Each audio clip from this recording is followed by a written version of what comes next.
શું આપ પણ ચારુસતમાં એડમિશન લેવા માટે ઉત્સુક છો? પણ હા, મનમાં ઘણા બધા સવાલો હશે. કેવી રીતે, શું પ્રોસિજર હશે અને કઈ રીતે બધું થાય છે? ચાલો જણાવું, આવો મારી સાથે.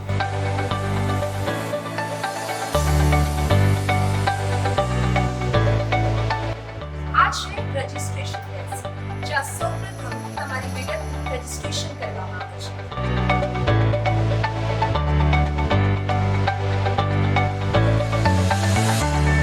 રજિસ્ટ્રેશન ડેસ્ક પરથી તમારે કાઉન્સેલિંગ માટે કાઉન્સેલિંગ ડેસ્ક પર વિઝિટ કરવાની હોય છે.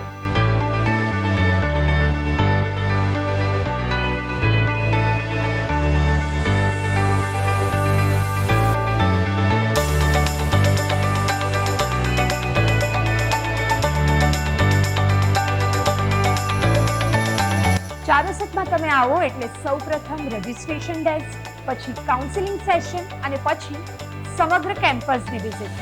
ચાલો મારી સાથે તમને ચારુસતનું 125 એકરમાં ફેલાયેલું લશ ગ્રીન કેમ્પસની મુલાકાત કરાવો.